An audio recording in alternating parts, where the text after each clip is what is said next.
isa na namang career high o matatawag natin na milestone na nakamit ng ating pambansang tennis star na si Alex Ayala.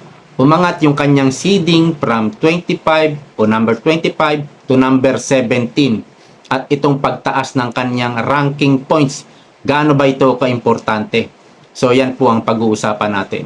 Pero bago yan, please do like the video and subscribe.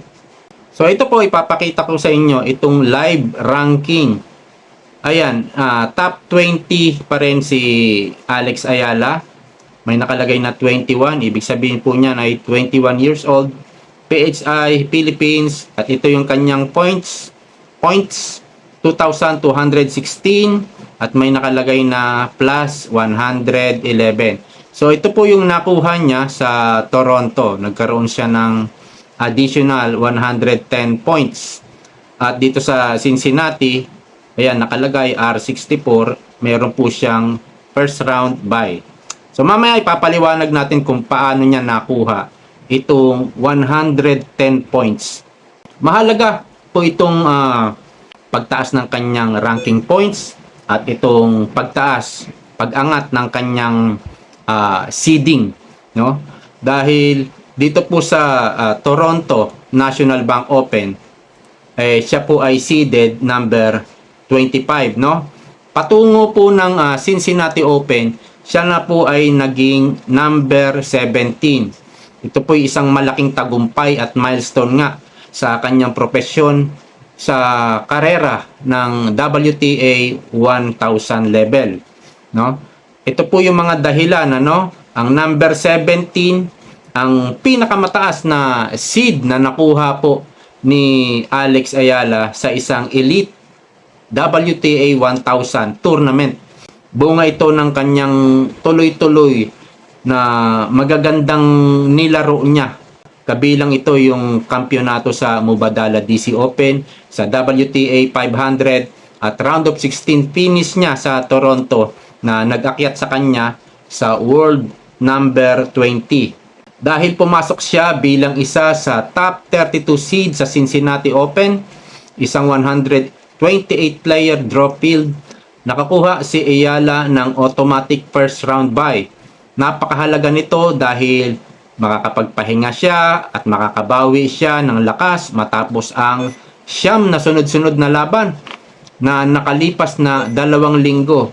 Although magkakaroon pa siya ng mga workout and practice or training, pero slight na lang yan.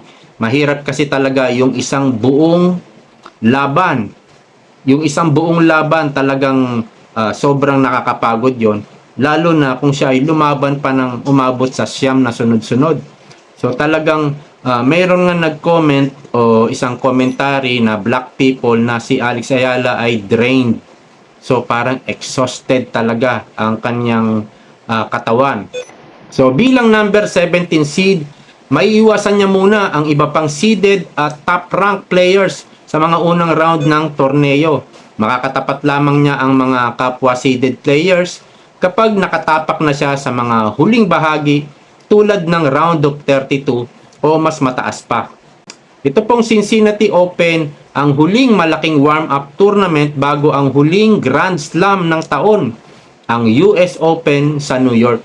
Ang mataas na ranking sa seeding sa Cincinnati ay nagbibigay sa kanya ng magandang tsansa na makakuha rin ng magandang seeding spot sa US Open, kung saan maiiwasan niya agad ang mga pinakamalalakas na kalaban sa mga early rounds.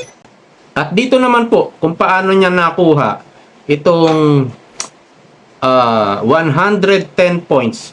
So ito po, mayroon tayong papakitang isang parang ranking points. Ayan.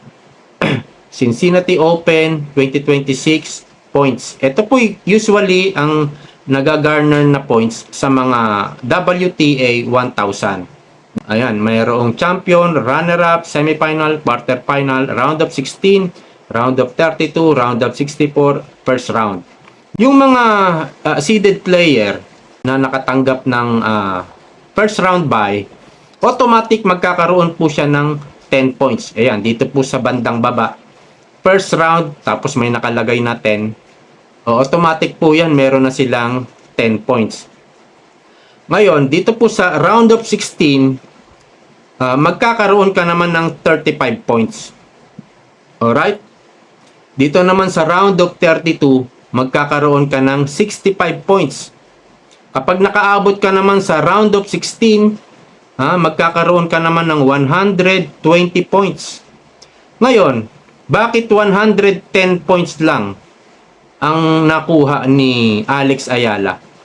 Umabot po siya ng round of 16, nakalaban niya si Bencic, pero natalo po siya. So, ang nangyari po, bali, round of 32 lang ang inabot niya dahil yun lang yung kung saan siya nanalo. Okay? Ito pong round of 32, 65 points. Round of 64, 35 points equals 100. At yung first round na may libreng 10 points, 110. So, yan lang po ang puntos na nakuha ni Alex Ayala. Kung umabot pala siya sa semifinals, ano? Kahit natalo siya, meron siyang 215 dito po sa quarterfinal. Kung napagtagumpayan niya, nanalo siya kay Bencic, meron siyang 215 points. At sa semifinal naman, magkakaroon ka ng 390 kung ikaw ay nanalo sa semifinal. At runner-up naman, runner-up, ibig sabihin, matalo-manalo, ito na po yung lumaban sa final. Matalo-manalo, meron ka ng 650 points. At kung ikaw naman ay magcha-champion, magkakaroon ka ng 1,000 ranking points. So, yan po ang usually na ranking points na sinusunod dito po sa WTA. At si Bencic pala ay hindi na nakalaro doon sa laban nila ni Coco Gauff sa ano ba yun, semifinals? Semifinals yata yun, ano? Hindi na siya nakalaro. Hindi nga nakaisang palo si Gauff, automatic panalo agad siya. Dahil nagkaroon pala ng injury si Bencic. Anong pangalan niya? Belinda Bencic ba yun? Nagkaroon siya ng sakit sa balakang. Sumakit ang balakang. Kasi ayon sa news, no? Ito nga, pakita nga natin, ano? Ayan, Coco Gauff for a place in the final after the Americans' opponent, Belinda Bencic, withdrew due to a hip injury. Di ba yung hip, ano yan? Balakang yan? Ano kaya siya, nagkaroon kaya siya ng buwanan na, ano? Yung mens ba? Di ba, pag gano'n, sumasakit yung mga balakang ng mga babae. Baka gano'n yung nangyari. Di ba ganun ang nangyayari? Yung iba, sumasakit yung balakang nila, masakit yung puson. Di kaya nagkaroon lang ng... sana kung na-injure siya, no? Sana natapat na lang kay Alex Ayala. Para sa ganun naman nanalo si Alex.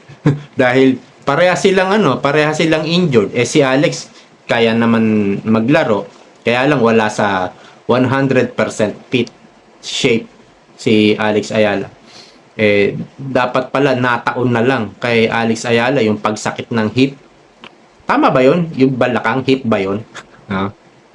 Sana nataon nga doon, no? Nagkaroon pa sana tayo ng 120 points. Ay, hindi. 215 points. Kung nanalo tayo sa quarterfinal, automatic meron na tayong secured 215 points. Kaya lang, yan nga nangyari. Hindi natapat doon sa pagsakit ng hip ni Belinda Bencic. So, yan lamang po sa ngayon. See you soon.